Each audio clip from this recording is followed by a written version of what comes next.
सबसे पहले बात उन करोड़ों किसानों की जिन्हें अपनी अगली किस्त का बेसब्री से इंतजार है। बजट से पहले मोदी सरकार एक बहुत बड़ा धमाका करने जा रही है। क्या अब आपको 6,000 रुपये की जगह सीधा 10,000 रुपये मिलेंगे? 22वीं किस्त को लेकर क्या है नया प्लान, इसकी पूरी सच्चाई आपको आगे पता चलेगी। इसी बीच शादीशुदा बहनों के लिए एक बहुत बड़ी खुशखबरी है। अब राशन कार्ड के लिए दफ्तरों के चक्कर काटने का झंझट खत्म हो गया है। ससुराल में नाम जुड़वाने का नया और आसान नियम क्या है, यह मैं आपको इस वीडियो में दिखाऊंगा। लेकिन सावधान, अगर आप भी एटीएम से पैसे निकालते हैं तो अब आपकी जेब खाली होने वाली है। स्टेट बैंक ऑफ इंडिया ने अचानक पैसे निकालने के नियम बदल दिए हैं। अब फ्री लिमिट के बाद हर बार पैसे निकालने पर आपको कितना एक्स्ट्रा चार्ज देना होगा और आपकी सैलरी पर इसका क्या असर पड़ेगा, यह खबर आपके लिए बहुत जरूरी है। इतना ही नहीं, आज की वीडियो में एयर इंडिया का विमान हादसा, बीएसएनएल का मुफ्त कॉलिंग वाला तोहफा और सोने चांदी के नए भाव जैसी कई और बड़ी खबरें हैं। एक भी खबर छूटी तो आपको नुकसान हो सकता है, इसलिए सही जानकारी के लिए वीडियो को लाइक करें। चलिए शुरुआत करते हैं आज की खबरों का सिलसिला। अपना खुद का काम शुरू करने का सपना देखने वालों के लिए केंद्र सरकार की यह योजना एक बड़ा सहारा बनकर उभरी है। आर्थिक तंगी से जूझ रहे छोटे व्यापारियों के लिए अब बिना किसी संपत्ति को गिरवी रखे सरकारी मदद पाना मुमकिन हो गया है। भारत सरकार की पीएम स्वनिधि योजना के तहत छोटे दुकानदारों और रेहड़ी पटरी वालों को अब 90,000 रुपये तक का लोन मिल रहा है। इस योजना की सबसे बड़ी खूबी यह है कि लोन के लिए किसी गारंटी की जरूरत नहीं है। इसे सिर्फ आधार कार्ड के जरिए लिया जा सकता है। यह पैसा 3 किस्तों में दिया जाता है, जिसकी शुरुआत 10,000 से होती है। समय पर पैसा चुकाने वालों को ब्याज में 7% की छूट भी दी जाती है। यह स्कीम उन लोगों के लिए है जो अपना छोटा कारोबार बढ़ाना चाहते हैं, लेकिन उनके पास बैंक में जमा करने के लिए कोई गारंटी नहीं है। वहीं अगली खबर, ईरान की सड़कें आज मातम और चीखों से गूंज रही है। मानवाधिकार संगठनों के अनुसार हिंसक विरोध प्रदर्शनों और सैन्य कार्रवाई में अब तक 2500 से ज्यादा लोग अपनी जान गंवा चुके हैं। यह मंजर दशकों के सबसे भयानक रक्तपात की गवाह दे रहा है। ईरान में बिगड़ते हालातों के बीच वहां के विदेश मंत्री सैयद अब्बास अरागची ने भारत के विदेश मंत्री एस जयशंकर से फोन पर बात की है। अमेरिकी राष्ट्रपति डोनाल्ड ट्रंप की सख्त सैन्य धमकियां और बढ़ते तनाव को देखते हुए भारत सरकार ने बड़ी एडवाइजरी जारी की है। भारत ने ईरान में रह रहे अपने सभी नागरिकों को तुरंत देश छोड़ने की सलाह दी है। साथ ही भारतीयों को अगले आदेश तक ईरान की यात्रा न करने की सख्त हिदायत दी गई है। अब अगली खबर देखिए, देश के करोड़ों किसानों के लिए एक बड़ी खुशखबरी सामने आ रही है। बजट 2026 से पहले सरकार पीएम किसान सम्मान निधि की अगली किस्त को लेकर एक महत्वपूर्ण फैसला ले सकती है। प्रधानमंत्री किसान सम्मान निधि योजना की 22वीं किस्त का इंतजार अब खत्म होने वाला है। माना जा रहा है कि बजट के आसपास यानी फरवरी 2026 में सरकार किसानों के खाते में 2,000 रुपये की अगली किस्त भेज सकती है। चर्चा यह भी है कि इस बार बजट में योजना की राशि 6,000 रुपये से बढ़ाकर 8,000 रुपये या 10,000 रुपये की जा सकती है। हालांकि किस्त पाने के लिए किसानों को ई-केवाईसी और अपनी फार्मर आईडी अपडेट करना अनिवार्य होगा। अगर ये काम अधूरे हैं तो पैसा अटक सकता है। लाभार्थी किसान आधिकारिक वेबसाइट पर जाकर अपना स्टेटस अभी चेक कर सकते हैं।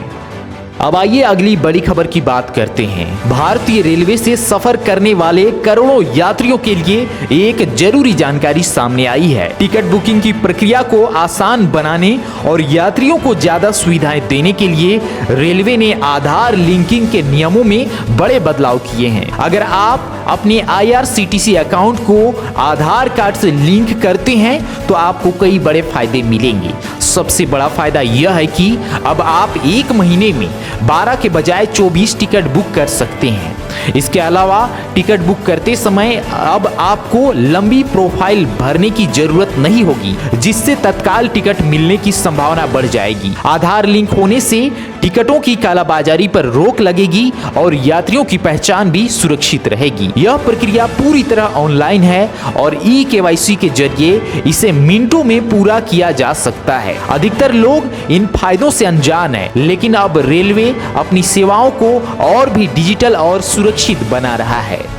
इसके अलावा अब अगली खबर देखिए। क्या आप सरकारी बैंक में नौकरी का सपना देख रहे हैं? भारतीय रिजर्व बैंक यानी कि आरबीआई उन युवाओं के लिए एक सुनहरा अवसर लेकर आया है जो कम उम्र में एक स्थिर करियर और शानदार वेतन पाना चाहते हैं। यह 2026 की सबसे चर्चित भर्तियों में से एक बन चुकी है। भारतीय रिजर्व बैंक ने ऑफिस अटेंडेंट के 572 पदों पर भर्ती का नोटिफिकेशन जारी कर दिया है। इसके लिए 10वीं पास उम्मीदवार आज यानी कि 16 जनवरी से 4 फरवरी 2026 तक ऑनलाइन आवेदन कर सकते हैं। खास बात यह है कि इसमें ग्रेजुएट उम्मीदवार आवेदन नहीं कर पाएंगे। चयनित उम्मीदवारों को प्रति माह लगभग 46,000 रुपए तक की सैलरी मिलेगी। परीक्षा 28 फरवरी और 1 मार्च को प्रस्तावित है।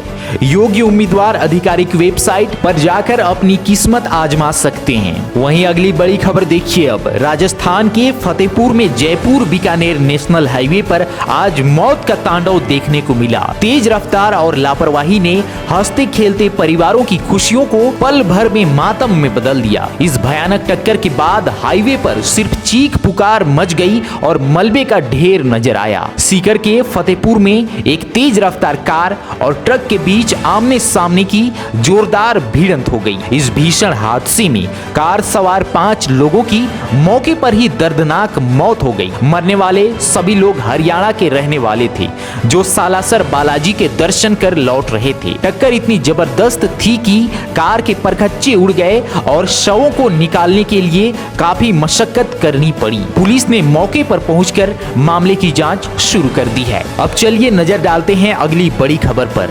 राशन कार्ड धारकों के लिए बड़ी खबर। सरकारी योजनाओं का लाभ हर जरूरतमंद तक पहुंचने के लिए उत्तर प्रदेश सरकार ने एक अहम प्रशासनिक सुधार किया है। खाद्य विभाग के इस नए फैसले से अब राशन कार्ड से जुड़ी एक पुरानी और जटिल समस्या हमेशा के लिए खत्म हो जाएगी। अब उत्तर प्रदेश में शादीशुदा बेटियों का नाम राशन कार्ड से कटवाना और उसे ससुराल के कार्ड में जुड़वाना बेहद आसान हो गया है। पहले इस प्रक्रिया में लोगों को दफ्तरों के चक्कर लगाने पड़ते थे, लेकिन अब सरकार ने इसे सरल बना दिया है। नई व्यवस्था के तहत बेटियां अपने ससुराल में ही नए राशन कार्ड के लिए आवेदन कर सकेंगी और उनका नाम पुराने कार्ड से अपने नाम हट जाएगा। इस बदलाव से गरीब परिवारों को समय पर मुफ्त राशन मिलता रहेगा और उन्हें कागजी कार्रवाई के लिए परेशान नहीं होना पड़ेगा।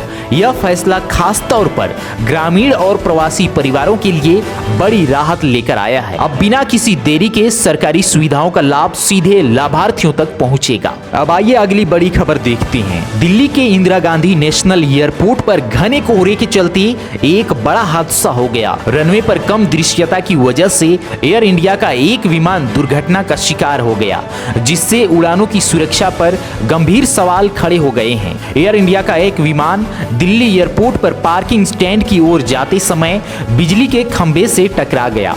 इस टक्कर में विमान के इंजन को काफी नुकसान पहुंचा। गनीमत यह रही कि इस हादसे में किसी भी यात्री या चालक दल के सदस्य को चोट नहीं आई है। घने कोहरे के कारण रनवे पर विजिबिलिटी बहुत कम थी, जिसे हादसे की मुख्य वजह माना जा रहा है। डीजीसीए ने इस मामले की जांच के आदेश दे दिए हैं। इस घटना के बाद एयरपोर्ट पर विमानों की आवाजाही में देरी देखी गई है और सुरक्षा मानकों को लेकर सख्ती बढ़ा दी गई है। इसके अलावा अगली बड़ी खबर देखिए। अब अपना पक्का घर बनाने का सपना देख रहे लाखों परिवारों के लिए खुशखबरी है। सरकार ने पीएम आवास योजना के तहत अगली किस्त भेजने की तैयारी पूरी कर ली है। प्रधानमंत्री आवास योजना के तहत लाभार्थियों के बैंक खातों में जल्द ही पैसे आने वाले हैं। सरकार ने जनवरी 2026 के लिए नई लिस्ट जारी कर दी है। जिन लोगों का वेरिफिकेशन पूरा हो चुका है उनके खातों में पहली किस्त के रूप में 40,000 से 60,000 रुपए तक भेजे जा रहे हैं। आप सरकारी वेबसाइट पर जाकर अपना नाम चेक कर सकते हैं। सरकार का लक्ष्य है कि हर गरीब परिवार के पास अपना मजबूत घर हो। किस्त पाने के लिए अपना आधार बैंक खाते से लिंक रखना बहुत ही जरूरी है। इसी के साथ अब अगली बड़ी खबर पर नजर डालते हैं। देश के बाजारों में हिजाब और नकाब पर लगी पाबंदी ने एक बड़े राष्ट्रीय विवाद को जन्म दे दिया है। सुरक्षा के नाम पर लिए गए इस फैसले ने अब एक नई बहस छेड़ दी है। इंदौर के सराफा बाजार में दुकानदारों ने बुर्का नकाब और हिजाब पहनकर आने पर रोक लगा दी है। शोरूम के बाहर इसके पोस्टर भी लगाए गए हैं। व्यापारियों का कहना है कि चेहरा ढका होने के कारण सीसीटीवी में चोरों को पहचानना मुश्किल हो जाता है। यह मामला अब देश भर में फैल गया है, जहां दुकानदार इसे सुरक्षा के लिए जरूरी बता रहे हैं, वहीं कई लोग इसे भेदभावपूर्ण मानकर विरोध कर रहे हैं। सुरक्षा और पसंद के बीच यह विवाद अब काफी गंभीर हो गया है। अगली खबर देखिए। बैंकिंग सुविधाओं का इस्तेमाल करने वाले करोड़ों लोगों की जेब पर अब सीधा बोझ पड़ने वाला है। बैंक की तरफ से अचानक किए गए इन बदलावों ने आम आदमी के मासिक बजट को प्रभावित करना शुरू कर दिया है। स्टेट बैंक ऑफ इंडिया ने एटीएम से पैसे निकालने के नियमों में बड़ा बदलाव कर दिया है। अब तय सीमा से ज्यादा बार एटीएम का इस्तेमाल करने पर ग्राहकों को हर ट्रांजैक्शन के लिए अतिरिक्त चार्ज देना होगा। यह नियम एसबीआई और दूसरे बैंकों के एटीएम दोनों पर लागू होगा। फ्री लिमिट खत्म होने के बाद ग्राहकों को 20 रुपये से 21 रुपये तक का शुल्क और साथ में जीएसटी देना पड़ सकता है। यह नया नियम सैलरी अकाउंट रखने वाले ग्राहकों पर भी लागू किया गया है।